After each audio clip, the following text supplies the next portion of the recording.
রাজীব আর নীলা দুজনের পরিচয় ছিল একেবারে কাকতালীয়। রাজীব ঢাকার একটা প্রাইভেট বিশ্ববিদ্যালয়ের ছাত্র, মেধাবী, চঞ্চল আর খানিকটা স্বপ্নবাজও বটে। অপরদিকে নীলা ছিল পাশের বিশ্ববিদ্যালয়ে ইংরেজি বিভাগের ছাত্রী। একদিন বিশ্ববিদ্যালয়ে এক সেমিনারে হঠাৎই তাদের দেখা হয়ে গেল। প্রথম দেখাতেই রাজীবের বুকের ভেতর যেন কেমন একটা ঢেউ বয়ে গেল। মেয়েটার মিষ্টি হাসি, নির্ভর চাহনি রাজীবকে মুহূর্তে জড়িয়ে ফেলল। নীলার কাছ থেকে নম্বর নেওয়াটা সাহস প্রথমে রাজীব পায়নি, তবে ইভেন্ট শেষে বিদায় নেওয়ার সময় হালকা একটা হাসি দিয়ে বলেছিল, আবার দেখা হবে তো। নীলা মুচকি হেসে শুধু বলেছিল, হয়তো। সেই হয়তো শব্দটাই রাজীবকে প্রতিদিন তাড়া করতে লাগলো। কিছুদিন পর ফেসবুকে রাজীব নীলাকে খুঁজে পেল, সাহস করে ফ্রেন্ড রিকোয়েস্ট পাঠালো। আশ্চর্যজনকভাবে নীলার রিকোয়েস্ট একদিনের মধ্যেই গ্রহণ করলো। সেখান থেকে শুরু হলো নিয়মিত চ্যাট, মেসেজ আর ধীরে ধীরে ফোনে কথা বলা। নীলার কথা বলার ভঙ্গি ছিল একেবারেই ভিন্ন। মনে হতো ওর প্রতিটা শব্দের ভেতরে অদ্ভুত এক জাদু লুকিয়ে আছে। রাজীব ধীরে ধীরে বুঝতে পারল,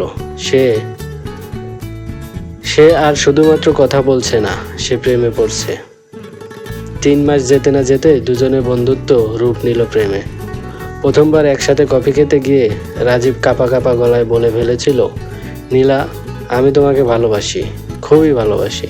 নীলা কিছুক্ষণ চুপ করেছিল, তারপর হেসে রাজীবের হাতটা ধরে বলেছিল, আমিও। সেদিন থেকে দুজনের দুনিয়া যেন বদলে গেল। ফোনে রাত জাগা, লুকিয়ে দেখা করা, উপহার দেওয়া, সব মিলিয়ে তাদের প্রেমটা যেন সিনেমার মতো সুন্দর হয়ে উঠল। প্রেম যত গভীর হলো, প্রতিশ্রুতি সংখ্যাও তত বাড়লো। রাজীব প্রায় বলতো, তুমি আমার জীবনের শেষ ভালোবাসা, আমি শুধু তোমাকেই চাই। নীলাও মিষ্টি কণ্ঠে বলতো, আমিও শুধু তোমাকেই চাই, তোমাকে ছাড়া আমি বাঁচবো না। তারা দুজনই ভবিষ্যতের হাজারো স্বপ্ন বুনেছিল। পড়াশোনা শেষ করে বিয়ে করবে, একসাথে সংসার করবে, ছোট একটা বাড়ি বানাবে, আর দুজনে হাতে হাত রেখে সারা জীবন কাটিয়ে দেবে। এই ছিল তাদের স্বপ্নের নকশা। কিন্তু ধীরে ধীরে রাজীব লক্ষ্য করতে লাগলো, নীলার আচরণ বদলে যাচ্ছে। আগে প্রতিদিন ফোন করত, এখন মাঝে মাঝেই ব্যস্ততার অজুহাত দেয়। আগে রাজীব মেসেজ করলে সঙ্গে সঙ্গে রিপ্লাই দিত, এখন ঘন্টার পর ঘন্টা দেখা যায় কোনো উত্তর নেই। রাজীব প্রথমে ভেবেছিল পরীক্ষার চাপ, হয়তো পড়াশোনায় ব্যস্ত, কিন্তু দিন দিন নীলার এই দূরত্ব বাড়তে থাকলো। একদিন রাজীব কষ্ট ভরা গলায় জিজ্ঞেস করলো, নীলা, তুমি কি আর আগের মতো আমায় ভালোবাসো না? নীলা একটু থেমে উত্তর দিল, রাজীব, তুমি এসব কথা কেন বলছো? আমি তো আছি তোমার সাথেই। কথাটা বললেও রাজীবের মনে হলো কোথাও যেন কিছু একটা গোপন আছে। কিছুদিন পর রাজীবের সন্দেহ সত্যি হলো। এক সন্ধ্যায় সে দেখলো নীলা ক্যাম্পাস থেকে বের হচ্ছে একজন ছেলের সাথে। ছেলেটি ওর হাত ধরে হাঁটছে। রাজীবের বুকটা মুহূর্তে কেঁপে উঠল। সে চোখকে বিশ্বাস করতে পারছিল না। অনেক সাহস জাগিয়ে সামনে গিয়ে দাঁড়ালো। নীলা, একে? নীলা আটকে উঠল, তারপর অপ্রস্তুতভাবে বলল, রাজীব, তুমি এখানে? ছেলেটি হেসে হাত বাড়িয়ে দিল, আমি অভি, নীলার বয়ফ্রেন্ড। রাজীব যেন আকাশ থেকে পড়ল, গলা শুকিয়ে গেল।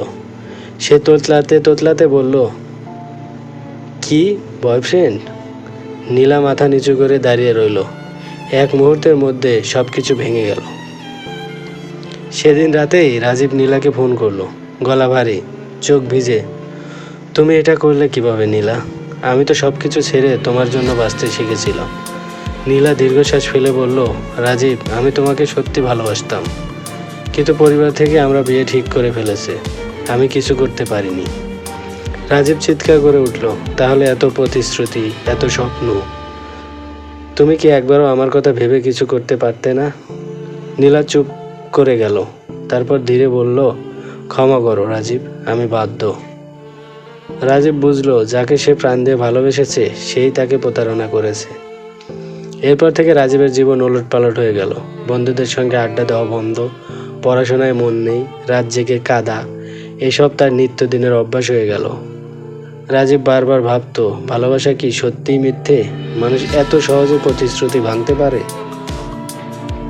একদিন আয়নার সামনে দাঁড়িয়ে নিজের চোখে নিজের ভাঙা চেহারাটা দেখে মনে হলো সে আর আগের মতো নেই।